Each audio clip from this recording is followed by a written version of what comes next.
Assalamualaikum warahmatullahi wabarakatuh, rekan sobat Waalaikumsalam saudaraku warahmatullahi BWN. wabarakatuh. Ya, senang sekali hari ini saya Intan Mutia kembali menemani Anda semua dalam program podcast penyuluhan hukum dalam program Jaksa Menyapa. Dan pada siang yang berbahagia ini, saudaraku, kita akan membahas banyak sekali isu-isu terkini dan tentunya juga sangat krusial bagi kehidupan masyarakat di Aceh, khususnya di wilayah Kabupaten Aceh Tengah. Dan seperti yang terlihat di layar kaca Anda saat ini, saya sudah bersama 3 narasumber yang sangat luar biasa. Saya akan menyapa terlebih dulu. Di samping saya sudah hadir Bapak Kasat Res Narkoba Polres Aceh Tengah, AKP Bapak Fakrul Razi SSI MSM. Selamat datang Bapak. Selamat datang. Dan selanjutnya juga sudah hadir bersama kita Ketua LSM Gerakan Anti Narkotika Nasional Kabupaten Aceh Tengah, ada Bapak Yusra Effendi. Selamat datang Bapak. Dan tentunya kita juga akan menyapa tuan rumah kali ini saudaraku, yaitu ada Bapak Kepala Saksi Tindak Pidana Umum Kejaksaan Negeri Aceh Tengah, Bapak Dedet Darmadi, SHMH. Selamat datang Bapak. Assalamualaikum warahmatullahi wabarakatuh. Sudah datang saya Waalaikumsalam. sudah duluan. Waalaikumsalam warahmatullahi wabarakatuh. Seksi. Kepala seksi. Baik, oke. Baik, terima kasih Bapak sudah hadir di sini dan kita akan mengulas banyak sekali tentunya saudaraku. Dan kalau kita berbicara terkait narkoba, ini adalah sebuah kejahatan tentunya. Dan mirisnya narkoba ini juga selain merusak kesehatan juga merusak masa depan generasi muda atau remaja. Untuk itu dalam program podcast kali ini kita akan mengulas terkait dengan pemberantasan dan juga pencegahan kejahatan narkoba bagi usia remaja. Nah, saya akan ke Bapak Kepala Seksi Tindak Pidana Umum Kejaksaan Negeri Aceh Tengah terlebih dulu, Bapak Dedet. Saya ingin bertanya kepada Bapak ya terkait dengan narkoba ini sendiri, Pak Dedet. Dari sudut pandang kejaksaan, bagaimana tren kasus narkoba yang melibatkan remaja dalam beberapa tahun terakhir? Apakah ada peningkatan yang signifikan, khususnya di Aceh Tengah sendiri? Bicara narkoba kita adalah kejahatan yang sudah ada dari zaman dulunya itu. Dari zaman zaman para nabi pun kita ada. Cuma narkoba itu kan zat yang menenangkan. Itulah gunanya narkoba itu sebenarnya. Kenapa namanya sekarang adalah penyalahgunaan? Di zaman dulu itu narkoba itu digunakan untuk sebagai obat penenang atau penghilang rasa sakit, guna medis, mau operasi itu. Sampai sekarang ini pun seperti itu. Jadi kenapa penyalahgunaan narkoba uh, disalahgunakan untuk kepentingan lainnya, untuk mabuk-mabukan, untuk apa yang seperti kita tahu sekarang ini. Dan trennya bukan saja di Aceh Tengah, di Indonesia. Kita bisa lihat di sistem kita, di CMS namanya, di sistem kejaksaan, termasuk di pengadilan, kasus nomor satu, bukan di Aceh Tengah saja, di seluruh Indonesia itu adalah narkoba. Ada di satu daerah, tidak usah disebutkan namanya, 90% kasus di daerah tersebut adalah narkoba. 10%-nya baru kasus terbagi pencurian, pemerkosaan, dan lainnya. Jadi trennya itu dibilang naik, enggak, cuma stabil tingginya dari dulu. Stabil tingginya, bukan stabil rendahnya. Kita berharap ke depannya stabil rendahnya, kan begitu. Itu. Artinya kalau untuk di Aceh Tengah sendiri masih tetap angkanya sama, tidak ada penurunan dari tahun ke tahun. Menurun enggak, kemungkinan naik pun ya ada. Naik Ah, pun iya. jadi kalau bisa dibilang stabil tingginya dari tahun ke tahun itu. Iya. Oke. Kalau untuk Bapak dari Kasat Res Narkoba sendiri, Bapak Fakrul Razi, di lapangan sendiri yang Bapak lihat bagaimana modus operandi terbaru terkait dengan peredaran narkoba yang melibatkan atau menyasar para remaja di Aceh Tengah ini? Baik, jadi narkoba ini berbicara tentang narkoba. Narkoba ini bukan hanya menyasar kepada para dewasa, maksudnya pelaku yang kategorinya dewasa, tapi sekarang sudah masuk ke para remaja, bahkan kepada para pelajar. Jadi modus operandi yang dilakukan oleh pelaku tersebut, jadi untuk di kota besar bisa kita lihat mungkin ya dalam bentuk kemasan makanan ataupun permen dan lain-lain, tapi alhamdulillah di tempat kita ini belum ada yang macam di kota-kota besar. Mereka masih tetap melakukan dengan modus yang sama. berawal dari coba-coba ataupun ingin tahu terhadap narkoba. Semakin lama mereka ini terbawa sehingga masuk ke dalam jaringan pelaku narkoba. Dan modusnya biasanya seperti apa Pak kalau untuk di Aceh Tengah sendiri? Modusnya tetap dia dia pertama dikasih, kemudian dia beli sendiri. Jadi lama kelamaan nggak mungkin orang kasih terus, pasti dia beli. Dan orang lain nggak kasih, karena yang namanya narkoba bukan barang yang murah. Ada istilahnya tuh. Awalnya saya coba-coba, habis itu saya ketagihan, gitu kan? Dan mau lagi, Pak. Dan mau lagi katanya. Artinya kalau narkoba ini menyasar remaja selain faktor lingkungan, mereka juga rasa ingin tahu yang tidak terkontrol. Dan kalau menyasar, kalau saya ingin ke Bapak Yusra sekarang, dari sisi masyarakat atau masyarakat di Kabupaten Aceh Tengah sendiri, faktor utama menurut yang Abang lihat sebagai LSM ya, faktor utama yang membuat remaja saat ini rentan terjerumus ini apa ke dalam narkoba ini? Mungkin sebelum menjawab pertanyaan yang kita sampaikan, saya pikir alangkah baiknya saya ucapkan terima kasih banyak atas undangan ini, Pak. Oh, sama-sama. Saya juga merasa bangga berada di tengah-tengah dua orang hebat nih hari ini ya.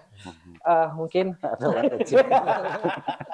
ya untuk menjawab pertanyaan daripada Adinda barusan bahwa apa tadi faktor utama yang pertama sekali mungkin kita sepakat bahwa generasi muda kita adalah generasi yang sangat sensitif, di mana memang masa pertumbuhan dalam mencari jati diri, sehingga memudahkan para mafia untuk merangkul mereka, menipu daya mereka dengan berbagai macam cara, entah itu dengan cara berteman, berpacaran, lain sebagainya, sehingga mereka terjerumus tanpa sadar, sekali mencoba maka akan berkali-kali. Ya, itu mungkin dari saya seperti itu. Intinya modus utama adalah pertemanan, merangkul dengan pola persahabatan, dan mungkin dengan pola pacaran mungkin saat ini untuk generasi muda kita.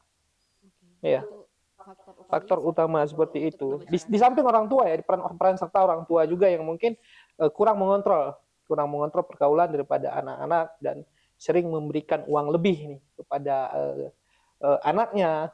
Itu mungkin bentuk daripada sebuah kasih sayang, tapi memang ketika uang itu lebih diberikan, itu bisa dimanfaatkan untuk hal yang tidak bermanfaat, mungkin seperti itu. Artinya selain peran orang tua untuk sekolah dan lingkungan sebesar apa Iya, faktornya untuk membuat remaja ini untuk terjerumus? sekolah sendiri kita sepakat memang mungkin sejak awal saya melihat sendiri baik dari kepolisian, kejaksaan juga sering melakukan sosialisasi ke rumah sekolah, di mana di sana tetap kita sampaikan bahwa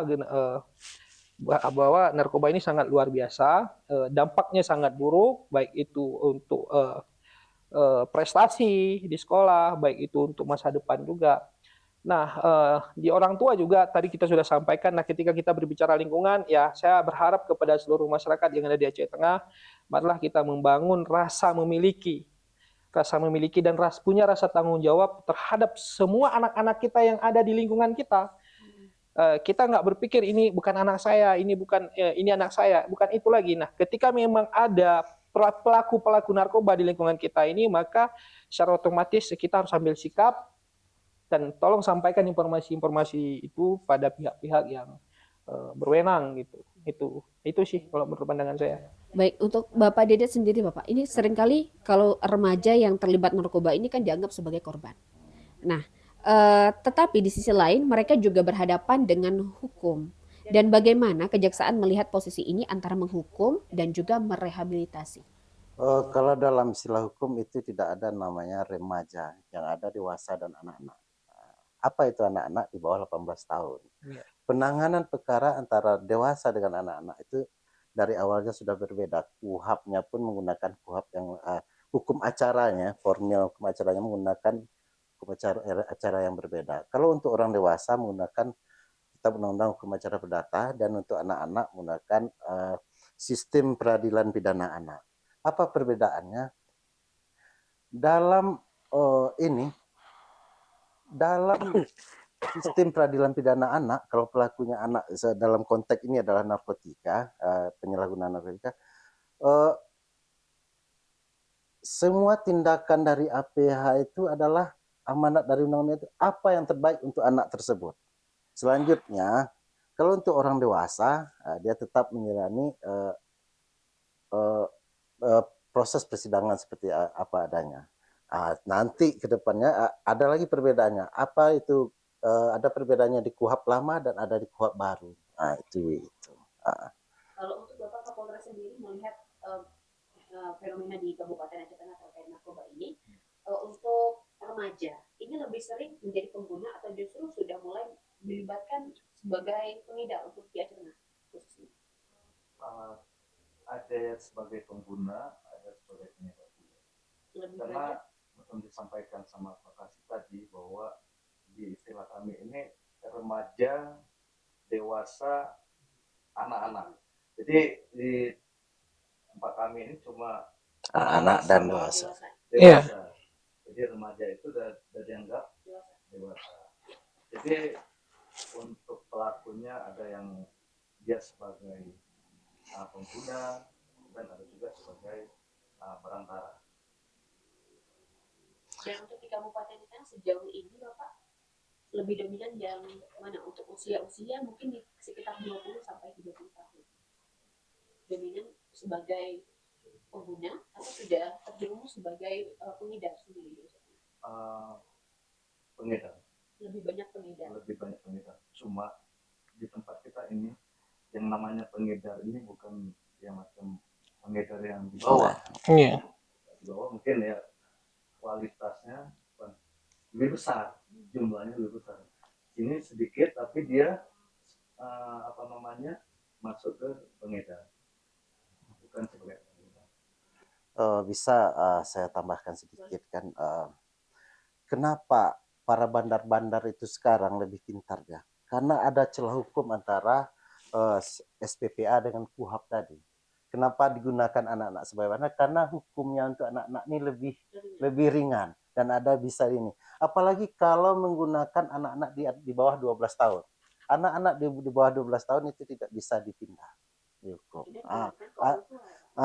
Makanya kalau di kota-kota besar sekarang ini seperti di Jakarta, mungkin di sini belum ada, anak-anak jalanan itulah yang dijadikan sebagai walaupun dia ditangkap, nanti ujung-ujungnya nanti dikembalikan ke panti sosial atau dikembalikan ke orang tua atau yang lebih besar lagi direhab atau diversi.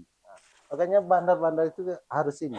Jadi untuk sekarang kita harus mencoba mengungkapkan peran bandar itu terhadap anak-anak gitu. Oke, artinya di sini perlu sikap yang lebih tegas dari Pak Yusra sendiri. Sikap seperti apa yang harus dimiliki oleh orang tua dan juga lingkungan sekitar agar tidak semakin banyak anak-anak usia dini itu terjerumus sebagai pengedar? Saya pikir sikap seperti apa yang harus dilakukan orang tua dan lingkungan sekitar untuk menghindari anak-anak kita menjadi pengedar. Sedikit sulit untuk saya jelaskan, akan tapi memang siogianya selaku orang tua kita harus mendidik anak kita dengan disiplin, di mana seperti yang saya sampaikan tadi bahwa kita perlu sampaikan bahwa selain kerugian pada psikisnya, kesehatannya, ada juga konsekuensi hukum yang akan menanti mereka ketika mereka terlibat di dalam sebuah jaringan narkoba, apalagi menjadi kurir atau pengedar. Pun demikian, saya pikir untuk masyarakat sendiri ya ini harus kita bangun rasa kepedulian bersama tadi. Karena para pengedar itu pasti awalnya adalah pemakai. Nah, ketika mereka terlibat sebagai pemakai, dengan harga narkoba yang cukup mahal saat ini, tentu berbagai upaya mereka akan lakukan untuk mendapatkan apa yang mereka inginkan, yang mungkin sedikit barang haram tersebut. Saya yakin untuk nilai ekonomi, saya pikir anak-anak kita, generasi-generasi kita saat ini, khususnya remaja, tidak berpikir terlalu jauh ke sana. Saya yakin mereka terlibat di sana hanya ingin mendapatkan sedikit daripada barang haram tersebut. Nah, justru karena itu kembali lagi kesadaran bersama bahwa narkoba ini wajib kita perangi secara bersama-sama. Dan ini bukan hanya tugas daripada aparat penegak hukum, tapi tugas kita selaku orang tua dan masyarakat pada umumnya. Karena ketika satu anak kita terpapar, maka tidak menutup kemungkinan akan bertambah kepada anak-anak yang lainnya. Mungkin seperti Iya. itu. Dan penyuluhan di sekolah tampaknya juga cukup penting ya, Cukup Pak penting, ya, sangat penting. untuk anak-anak agar lebih aware dan juga Iya, tidak ketinggalan informasi. iya, Karena mungkin seperti tadi kita sampaikan dan Bapak-bapak juga sampaikan, rasa ingin tahu yang berlebihan iya, akhirnya mengantarkan anak ini terjerumus ke iya, narkoba. Untuk Bapak Dedet sendiri Ya, melihat hukuman saat ini yang seperti Bapak sampaikan untuk anak-anak lebih ringan, kemudian dewasa juga sudah berat, akhirnya anak-anak yang digunakan untuk sebagai pengedar. Ini menurut Bapak, apakah hukuman yang ada saat ini sudah cukup untuk membuat efek jerah? dalam regulasi yang kita punya, regulasi itu termasuk undang-undang narkoba, hukum acaranya atau hukum apanya, itu sebenarnya sudah memenuhi untuk efek jerah. Cuma yang namanya penjahat itu kan tidak ada jerahnya. Apapun yang terjadi tidak ada jerahnya dia. Pemerintah sudah menyiapkan, misalnya barangnya segini, hukumannya segini. Barangnya segini, hukumannya segini. Bandar, sindikat, itu ada terangkum dalam Undang-Undang Narkotika, termasuk dalam KUHP yang baru ini. Jadi masalah jerah tidak jerah itu masalah pribadi. Malah kita lihat makin tinggi di tahun berapa itu tingkat tuntutan pidana mati kita tuh tinggi itu di Kejaksaan Agung itu seluruh Indonesia ya. Apalagi di Aceh ini termasuk tinggi, termasuk daerah sebelah tetangga kita di Biren, lebih tinggi tuntutan mati. Itu pun tidak jerah-jerah juga, sama ya. Jadi yang perlu kita lakukan sekarang kalau menurut saya adalah pencegahan dari dini. Kalau generasi yang rusak itu iyalah ada istilahnya potong satu generasi kan begitu. Generasi yang baru-baru ini yang belum rusak itu yang perlu kita jaga, termasuk disitulah peran dari pertama orang tua sebagai benteng pertama kita, yang kedua pemuka-pemuka adat kita. Apa adatnya, istilah tuhapat kalau di Aceh, sini apa namanya? Iya, Ada yang orang-orang petua lah, betul. orang yang dituakan tokoh agama. Ya. Semua harus kalau istilah anak sekarangnya aware kan, aware kan istilah anak sekarang, harus aware dengan remaja. Jangan biarkan anak tuh keliaran malam dulu, tanya dia, kemana kau tadi malam nak, kemana gitu. Harus kita orang tua tuh nyinyir, biar dia bilang nanti orang tua tuh akan merasakan anaknya sekarang nongkol. Setelah besar dia baru merasakan. Kita kan dewasa nih kan. Waktu kecil kita kan dongkol dulu. Nah, sekarang kita baru merasakan orang tua itu nyinyir karena apa? Itulah. Oke, baik. Dan kalau bicara soal anak remaja sekarang yang sudah termasuk dewasa, kalau dalam undang-undang tadi hukumannya Pak, sudah sering bermain di media sosial. Nah, saya ingin sekarang ke Bapak Fakhrul Razi, Bapak ya. Kalau melihat dengan tren media sosial saat ini, di mana kita juga sudah melek teknologi, anak-anak sekarang juga tidak menutup kemungkinan Dari itu bisa bayi menjadi, pun melek. iya dari bayi juga sudah, dan tidak menutup kemungkinan itu bisa menjadi salah satu media untuk ya sindikat tadi Bapak. Nah, dan menurut dari yang Bapak lihat sejauh ini di lapangan, nah sejauh mana peran teknologi seperti media sosial atau teknologi pesan ini mempengaruhi narkoba ini semakin banyak beredar di kalangan masyarakat? Baik, jadi terkait dengan teknologi itu tergantung kita membawanya kemana. Kalau dari kita ini ada benteng, ada kesadaran untuk tidak menggunakan narkoba, mungkin nggak terpengaruh. Tapi kalau memang dia ini ada niat, ada kepingin atau keinginannya untuk coba, mungkin dia bisa saja mempengaruhi dari apa namanya yang ada di media-media tersebut terhadap peredaran narkoba. Bahkan mungkin untuk apa namanya ya semacam sabu, pembuatan sabu, kalau pun dilihat di media-media itu bisa ditirukan sebenarnya. Banyak kita lihat ataupun kita tontonlah di YouTube cara pembuatan sabu, itu ada sebenarnya. Tapi kalau dia merasa ngapain saya ikutin yang itu, takutnya nanti berhadapan dengan hukum, pasti dia nggak mengikuti, nggak mempelajari ataupun nggak mendalami. Jadi ada juga di media yang membuat apa namanya di medsos ini yang bisa membuat kesadaran-kesadaran juga bagi yang ingin mencoba-coba. Jadi ada juga yang dia melihat efek dampak daripada penggunaan itu ada juga. Jadi sebenarnya itu tergantung dari diri kita masing-masing. Oke, baik. Dan nanti kita juga akan ulas lebih banyak lagi saudaraku terkait dengan jenis narkoba seperti apa yang paling banyak beredar di Kabupaten Aceh Tengah dan kasus apa yang banyak menjerat di wilayah Kabupaten Aceh Tengah serta bagaimana pencegahannya. Dan kita kembali usai jeda sesaat lagi.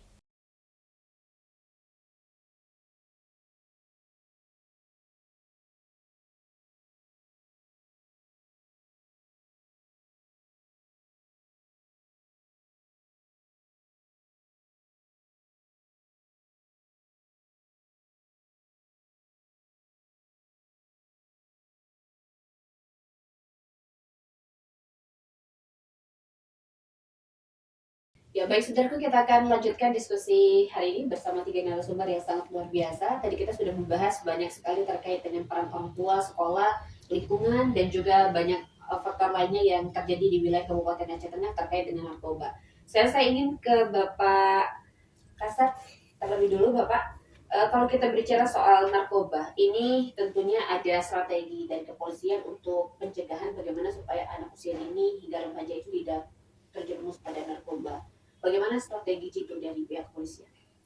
Strategi dari kami yang pertama ya tetap kita lakukan upaya-upaya preventif, pencegahan dengan memberikan himbauan, memberikan edukasi, berikan himbauan itu biasanya kami lakukan itu baik menjadi pembina upacara pada setiap hari Senin dari pihak kepolisian ada selaku inspektur upacara di dalam upacara tersebut menitipkan pesan-pesan Kamtibmas dan salah satunya yaitu memberikan tentang himbauan narkoba. Kemudian yang kedua, Bapak Kapolres juga beserta jajarannya aktif dalam melaksanakan subuh berjamaah.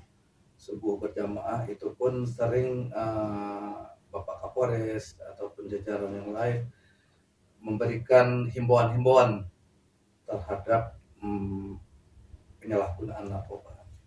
Kemudian yang selanjutnya kami beberapa waktu yang lalu pernah juga membuat semacam kampung tangguh, kampung bebas narkoba, yang kampung bersinar ataupun jadi itu tujuannya yaitu untuk kegiatan peredaran narkoba ini di wilayah kita tentunya bisa diminimalisir.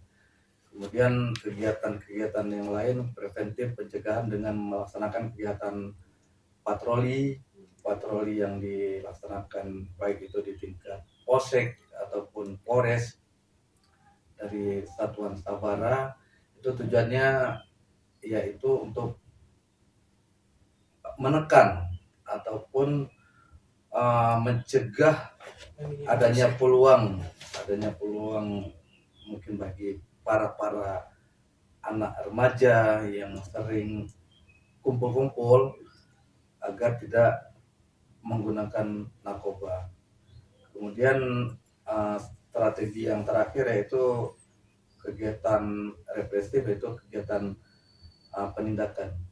Jadi itu merupakan alternatif terakhir apabila pelaku narkoba ini masih juga mencoba-coba ataupun dia masih bermain-main dengan narkoba, dan itu tetap akan kami proses sesuai dengan hukum yang berlaku.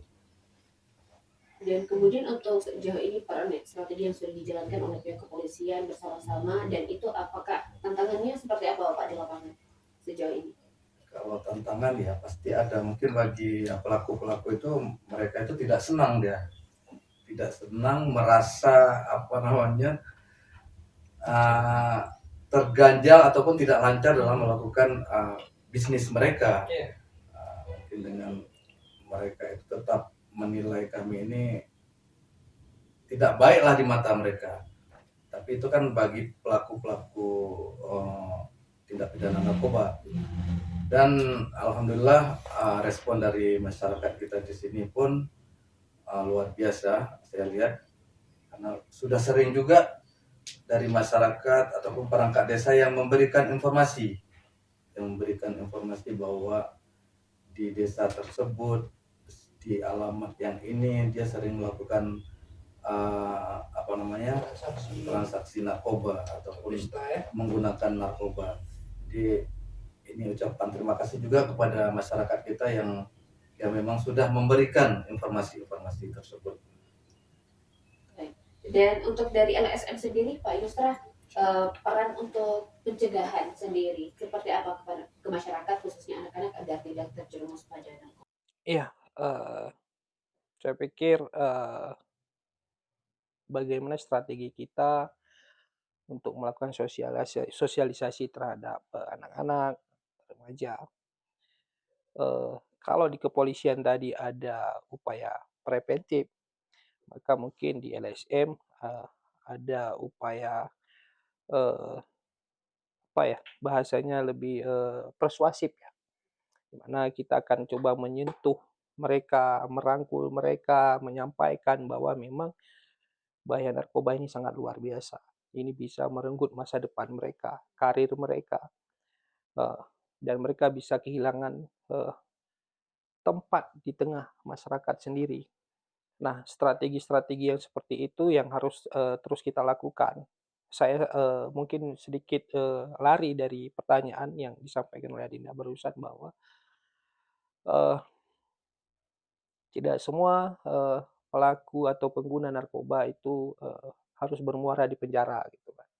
Karena memang sesuai dengan Undang-Undang Nomor 35 Tahun 2009 ada beberapa pasal di sana, mungkin Pak Kajari dengan Pak Kasat jauh lebih paham ini, tetapi sedikit mengulas bahwa ada di pasal 54 di mana memang pengguna bila terbukti melakukan sebagai pengguna dengan tidak mengikuti eh, tidak memiliki bukti-bukti yang lain, maka saya pikir hakim sesuai pasal 103 juga bisa mengarahkan pengguna ke rehabilitas gitu. Nah, di sisi lain memang uh, generasi muda hari ini adalah objek utama seperti yang kita sepakati tadi bahwa mereka ini adalah usia rentan, usia dini, sangat mudah dipengaruhi. Ya, maka tidak terlepas dari apa yang kita bahas sebelumnya juga peran orang tua, peran saudara, sanak famili, terlepas dari aparat penegak hukum dengan cara mereka, baik itu dalam melakukan sosialisasi ataupun melakukan penindakan. Tapi memang peran orang tua, keluarga, sekolah, ya ini yang harus betul-betul berperan aktif. Kita sampaikan, tidak bosan-bosan, karena memang masalah ini sangat klasik dan sulit untuk dipotong mata rantainya gitu loh. Dan ini bisa menyasar siapapun. Banyak modus yang bisa dilakukan. Jadi justru karena itu ya poinnya jangan pernah bosan untuk melakukan sosialisasi, menyampaikan, merangkul, dan untuk kawan-kawan yang sudah terpapar jangan diskriminasi mereka, rangkul mereka, berikan mereka tempat, kembalikan rasa percaya diri mereka bahwa hidup ini lebih enak tanpa narkoba gitu. Lebih sehat, lebih play bahkan ketika kita bisa meramu mindset kita, memberikan sugesti positif kepada diri kita bahwa narkoba ini sebenarnya bukan hal yang bisa kita membanggakan diri kita, itu lebih pada merusak masa depan kita. Kalau saya sering katakan Pak Kasih bahwa ketika Anda masuk ke dunia narkoba, semakin Anda bergerak maka Anda akan semakin tenggelam. Jadi tidak ada kata coba-coba untuk narkoba. Mungkin seperti itu. Baik, boleh ditambahkan sedikit Pak Yusra terkait dengan program dari GAN sendiri sejauh ini yang sudah berjalan seperti apa untuk pencegahan narkoba? Sejauh ini GAN dengan segala keterbatasan tetap melakukan sosialisasi, merangkul para kawan-kawan yang khususnya pada kawan-kawan yang sudah terpapar, tetap mengingatkan kembali bahwa sudah kalau bahasa Gayo kuprin agih sebelum genap singemunge. Nah, artinya yang lalu biarkanlah berlalu, ke depan kita buka lembaran baru. Jawabnya bohmi. Bohmi. Jadi kita tetap melakukan sosialisasi untuk ke sekolah-sekolah belum sih, belum sejauh ini belum. untuk ke desa juga belum, karena memang kita belum mendapatkan tempat berkolaborasi dengan pemerintah daerah. Sangat disayangkan sebenarnya, kan, tapi mungkin ke depan, dan perlu saya sampaikan bahwa GAN hari ini di Aceh Tengah saya nonaktifkan untuk sementara. Saya ingin merevisi lagi orang-orang di dalamnya. Kita butuh orang-orang yang inovatif, orang-orang yang punya pemikiran yang Komit. ya smart, artinya punya rasa tanggung jawab juga, tanggung jawab moral ya. Jangan nanti kita selaku lembaga yang peduli terhadap gerakan anti narkoba, kita bisa juga terlibat menjadi salah satu bagian daripada mereka. Ini yang kita antisipasi. Justru karena itu saya pikir Pak Kasat juga, saya sampaikan bahwa hari ini GAN di Aceh Tengah saya bukukan, dan mungkin ketika nanti ini saya lanjutkan maka saya akan daftarkan kembali ke Kesbangpol, Pak. Tapi saya secara pribadi akan tetap fokus untuk tetap melakukan kampanye meskipun dengan cara saya sendiri gitu. Ya, seperti itu mungkin.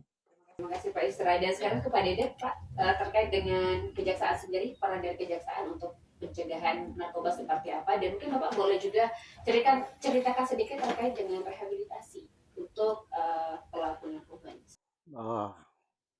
Presiden Prabowo dalam satu wawancara pernah berkata dia konsen dalam salah satu masalahnya adalah peredaran narkotika.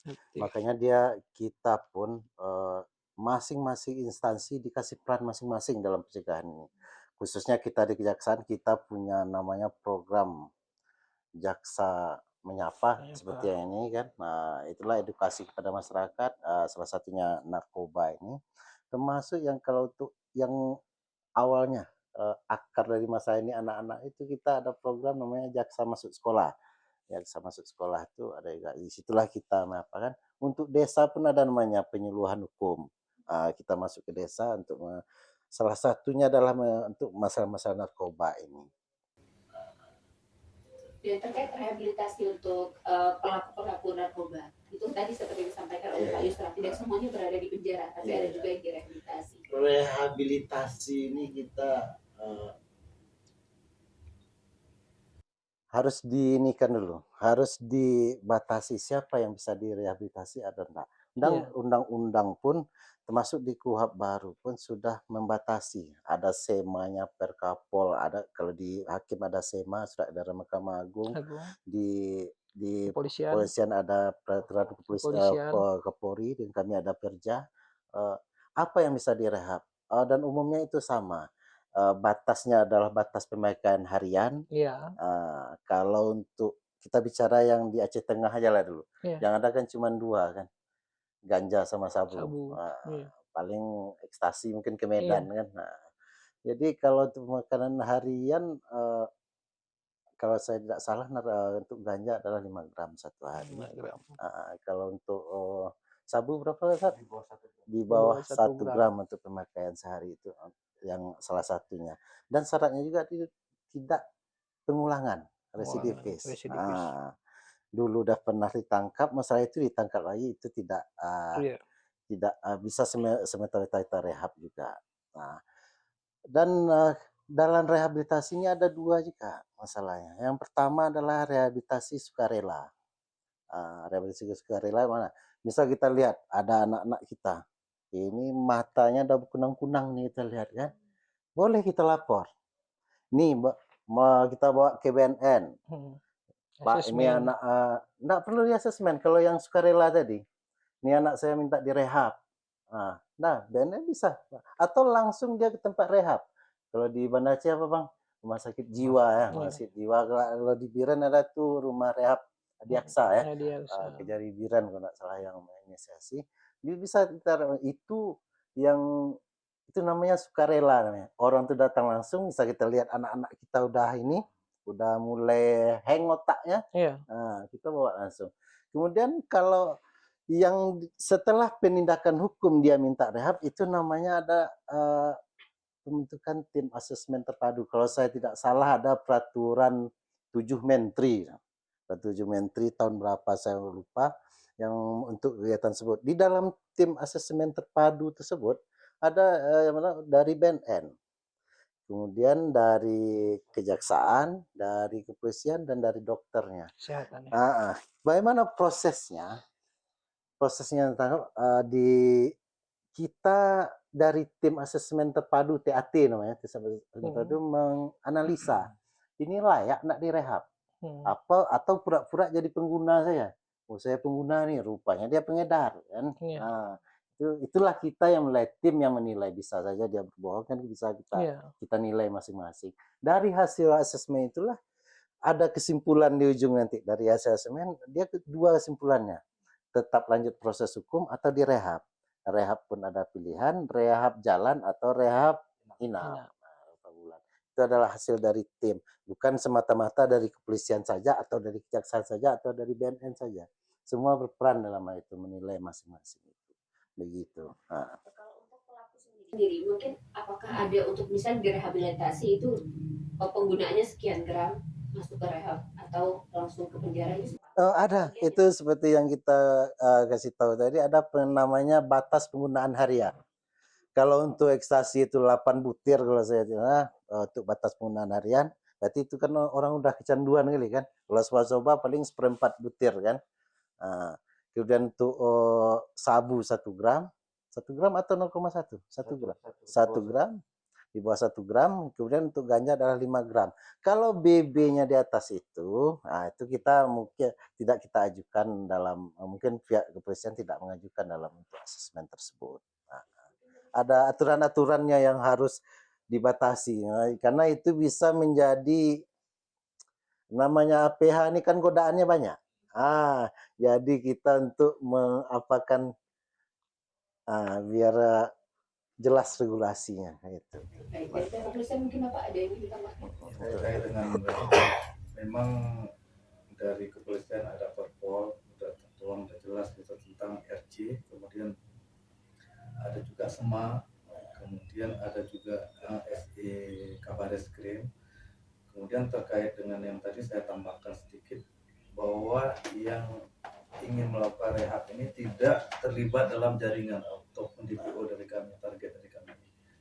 Kemudian dia itu bukan residivis atau pengulangan tindak pidana. Kemudian untuk yang direhab tadi pun itu bukan merupakan itu merupakan hasil dari tim. Tim itu yang menentukan apakah dia ini layak untuk direhab ataupun dia itu lanjut ke proses hukum. Kalau dari tim nanti menyampaikan tidak layak untuk direhab, berarti naik ke proses hukum. Jadi ya sama dengan pelaku-pelaku yang lain, tetap dia naik ke proses hukum. Untuk Bapak Kasat juga saya ingin tanyakan, untuk di Kabupaten Aceh Tengah sendiri sejauh ini di tahun 2026 ya Bapak ya, masih di awal tahun, sejauh mana sudah atau apakah banyak dari pihak anak-anak sendiri yang direhab saat ini untuk Aceh Tengah? Untuk anak-anak belum ada di Aceh Tengah sendiri. Artinya banyak dari masyarakat kita justru yang terpapar kejahatan narkoba ini atau pelaku kejahatan narkoba ini adalah dewasa. Artinya ini juga salah satu jaksa menyapa ini juga tentunya hadir untuk mengedukasi masyarakat dan juga khususnya orang-orang tua agar lebih menjaga anak-anaknya agar tidak masuk dalam kejahatan narkoba yang merusak kesehatan dan juga masa depan anak-anak. Iyalah, kain putih itu jangan dicoreng lagi kan. Nah, itu. Karena ini juga cukup baik ya Bapak, karena tidak ada anak-anak, kasus anak-anak yang terjerat kasus narkoba ini Ya, di bisa jadi kan belum tertangkap. Belum ya. ada. Belum ada ya. Tidak ada kan. Macam makasih sampaikan belum tertangkap. Tapi mungkin sedikit dari saya, sedikit tambahan untuk referensi kita bahwa memang dalam rilis BNN pada tahun 2025, tepatnya Juli, Jenderal Marzuki Ali Bashar menyatakan bahwa sekitar 80.000 masyarakat Aceh sudah terpapar menggunakan obat-obat terlarang, dan 70% sampai dengan 80% itu adalah pengguna ganja, dan 20% adalah pengguna sabu-sabu. Mungkin dalam hal ini bisa kita pastikan adalah penurunan angka dibandingkan pada tahun 2023, di mana tahun 2023 ada sekitar 83.000 pengguna narkoba di Aceh.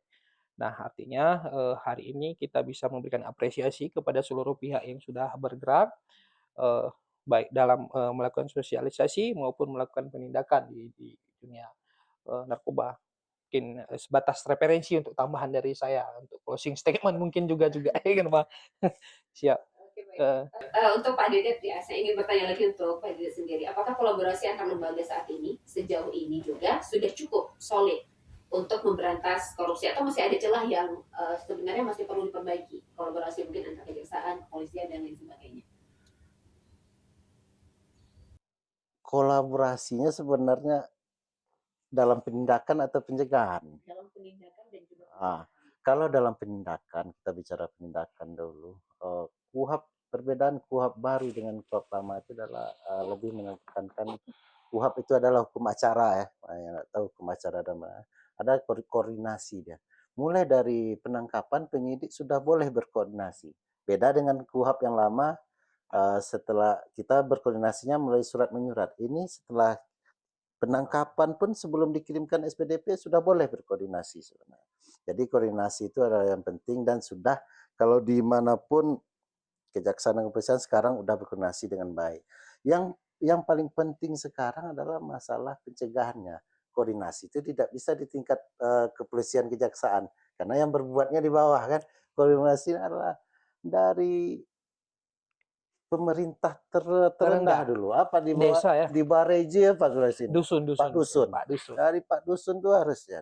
Dari Pak Dusun melibatkan ketua pemuda apalah di kampung itu, kemudian pemerintah daerah pun kita harus aware lah, peduli lah. Misal kayak ini ya, kan ini dikasih apa kan macam apa Amin. dari pemerintah untuk meningkatkan koordinasi dalam rangka penyediaan narkotika tersebut.